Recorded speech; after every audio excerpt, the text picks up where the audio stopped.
This is solving rational equations. I write left-handed. That could get in the way for part of these videos, but after specific parts I'll try and stop, make sure it's seen so you can know what I just had done. So I made up this equation earlier. I'll just rewrite it so everyone knows, but it's x minus 7 over 6x plus 1 over 18x squared plus 24x equals x plus 5 over 6x. So to start off these kind of problems, we have to make sure to get like denominators. Now, this is really important because you can't add these two together unless they have the same denominator, and it makes things much easier later on when we get to figuring out the final answer. You will be able to tell right away how that's so much easier. So now, what we do is we can simplify this, see if it has anything to do with 6x, judging by the looks of it. Pretty sure it does. So we can factor out a 6x, giving us 3x plus 4. And so since that 6x is being multiplied by 3x plus 4, we already have the 6x on both these sides. All we have to do is multiply each by 3x plus 4.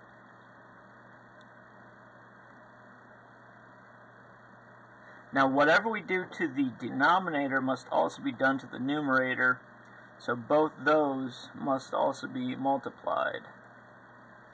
And when you multiply, you have to make sure to multiply both factors by both numbers. By that, I mean the 3x has to be multiplied by both the x minus 7, and the 4 has to be multiplied by both the x and the negative 7.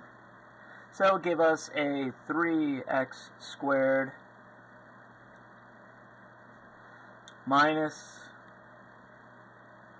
21x plus 4x minus 28, which will equal 3x squared minus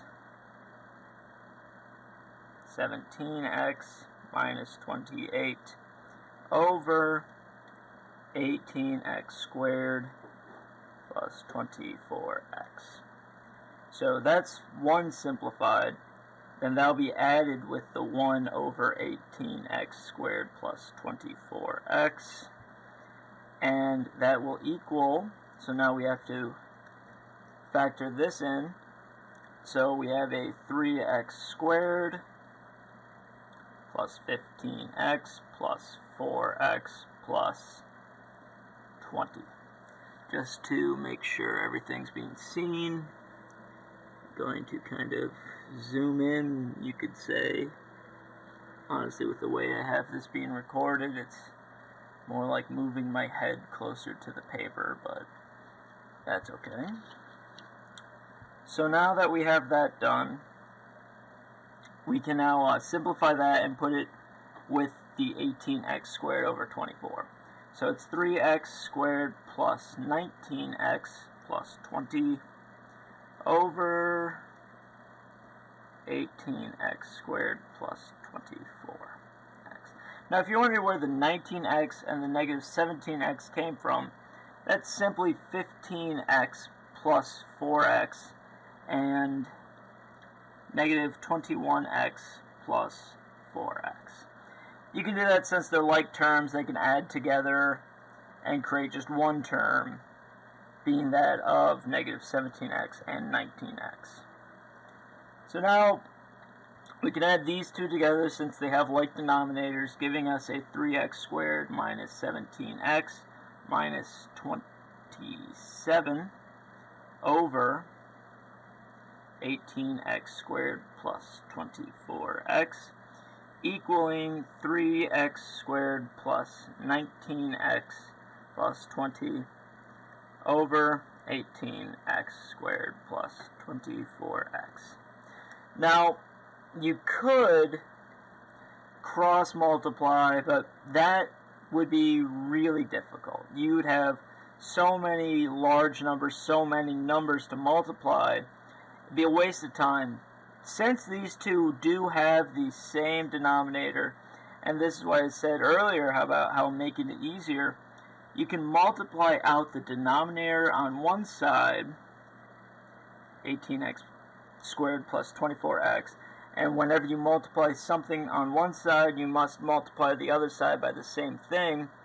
And since they both have the same denominators of 18x squared plus 24x, they end up canceling all those denominators out, giving us a simple 3x squared minus 17x minus 27 equaling 3x squared plus 19x plus 20.